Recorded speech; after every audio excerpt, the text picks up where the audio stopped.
What's up, guys? This is Jamar Dawson for Remnant Outdoors. I hope you're doing pretty well today. So we're out on the range and I wanted to show you guys this really neat Ruger pistol. No, it's not the LC9. No, it's not one of those Ruger Target Mark IV versions of the 2245 pistol. It is the Ruger SR22. The Ruger SR22 has quickly become one of my favorite guns. Yes, it is chambered in 22, but it might be just the perfect, not only training gun, but concealed and carry gun or purse gun for women. And some of you guys out there, you might find that it is a perfect conceal and carry weapon for yourself. So you're gonna see in these shots, it has extremely smooth action. It is very identical to just about every pistol that's on the market as far as all the operations. You have your ambidextrous safety, awesome feature there. You have a rail system here if you want to put a light or a laser on it. You could do windage and elevation adjustments. This pistol has it all. For an amazing price point, I think I picked this up for about $300. There's interchangeable grips that come with the gun. There is a pinky extension that comes with the gun. And when I purchased this, it came with 2 magazines for $300. So me and my wife are gonna go shoot it, and you're going to see, hopefully pretty quickly, well, this might be a good option for ladies in concealed carry. I know 380 and 9mm is kind of the quote-unquote standard, but when you see how fast the follow-up shots are, how smooth the action is, you might think twice. Let's go have some fun with it.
Good.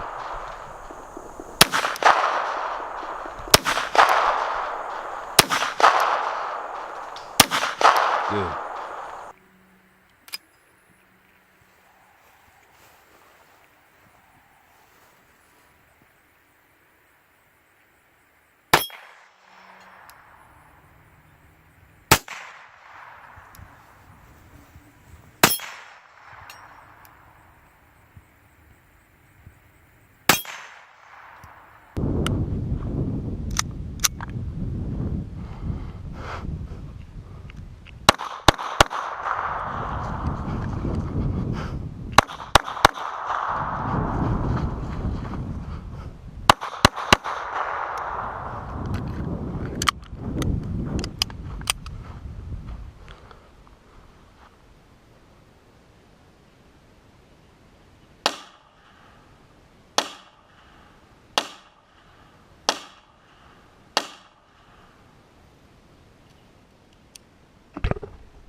So one of the things that people always point out with the argument of what kind of caliber you should be using for concealed to carry is the size of the bullet. Well, as you can see here, the 9mm round is, you know, a fairly decent size. People say, oh, you need at least a 40 cal. I do not subscribe to that. The 9mm is fast.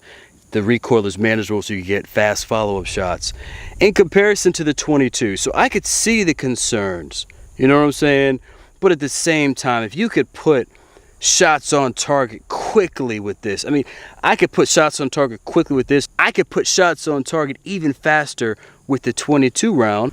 On an assailant, I could put shots on that target much faster than I could put shots on this. I know hydro shot capability certainly exists with the 9mm, but with the 22, this has a tendency to go inside the body and bounce around and do a couple laps around some rib cages. This is an extremely deadly bullet. Even though there's not as much powder, as you can see, there's not a lot of room for powder in here compared to a 9mm. When this gets inside the body, because of the velocity, because of the shape, it does major tissue damage because it starts bouncing around off of bones and things like that. I know somebody who shot themselves by accident. Obviously, the bullet went into their thigh, went down, hit a bone, and then went out. So he had, you know, obviously an entrance and exit wound, and what made it so bad is that it hit that bone, it rattled around as it traveled down the muscle and then exited the body.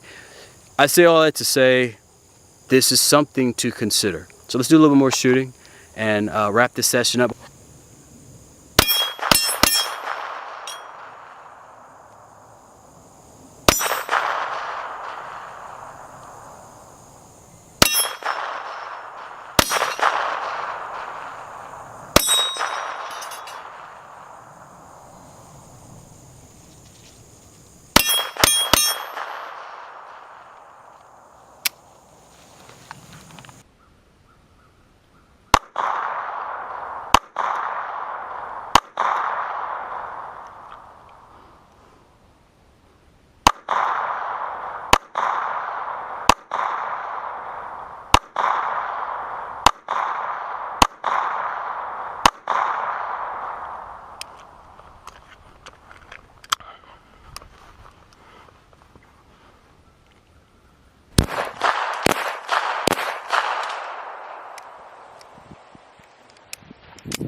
So we got two here, real close proximity, in the fifth there.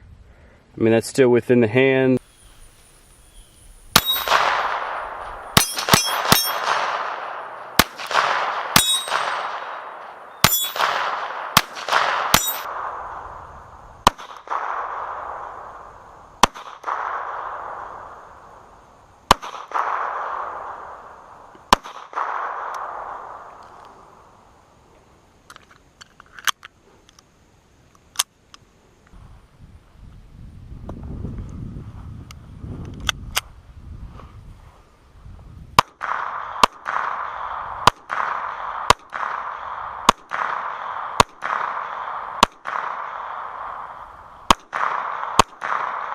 Guys, thanks for watching another episode of Remnant Outdoors. Fellas, please consider the SR22. It's not a bad pistol. You might even like it yourself for training and plinking because ammo is so inexpensive for 22 rounds. And those follow-up shots are quick. They are quick. The gun's accurate. Like I said, it has adjustments. Very cheap price point. Women, not a bad bang for your buck. Take it easy. God bless.